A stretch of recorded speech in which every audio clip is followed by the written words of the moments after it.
Last night I dreamed The Rock, professional wrestler turned actor The Rock, and I were going to pull off a heist.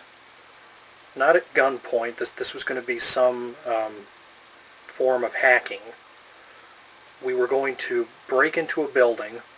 This is what was explained to me by The Rock, who didn't refer to himself as Dwayne. He referred to himself the way he would if he were cutting a wrestling promo.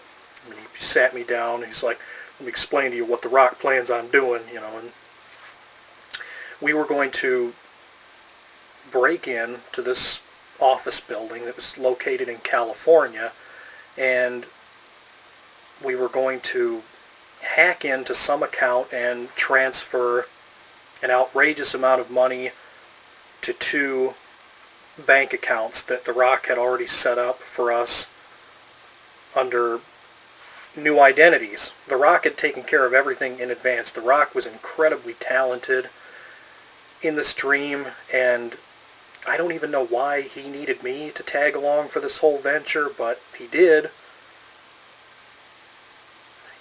Actually, now that I think about it, he might have needed me as a patsy in case anything went wrong. Yeah, he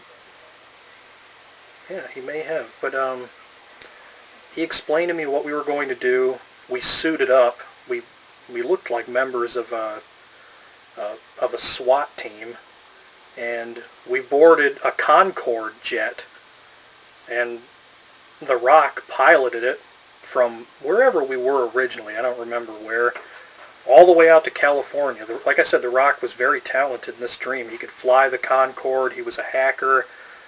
He specialized in arranging new identities. Yeah, so The Rock flew us out to California.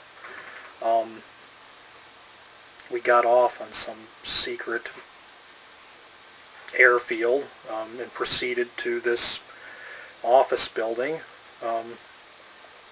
We snuck in. I think we're through an entrance where the garbage was emptied by the staff working inside, and we made our way to this room, and everything went off without a hitch. For some reason, this was like the only terminal in the world from which these funds could be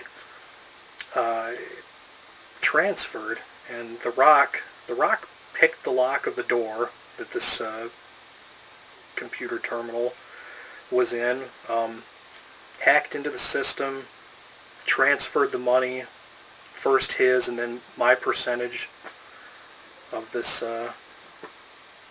loot, and then gave me the new forms of identification that I would need, because that was the whole thing. I mean, with this much money having gone missing, we weren't going to be able to lead normal lives any longer. But this was such an outrageous amount of money, the risk was totally worth it. He'd set me up already with a new identity, printed out very convincing Social Security card, driver's license, passport, all of this stuff, and then we parted ways. He said, "Thanks for your help. The Rock will be seeing you." And he went about his business, and I took off this SWAT outfit, tossed it into a wastebasket in that room and burned it, and then left the room, left the building, and the last thing I remember is just walking down the sidewalk in California, looking up at the stars. By that point, it was nighttime, and I just remember thinking, wow, all of this happened very quickly, and I was just very impressed by everything he was able to do. And I was a little saddened too, because I didn't think I was ever going to see The Rock again. I figured, well, this is it. He's not going to want to be seen with me again in case any authorities pick up on our new identities. But I was walking down the sidewalk, looking up at the stars. At one point, I pulled my new ID card out of my wallet, and it's an interesting dream. The Rock, many talents.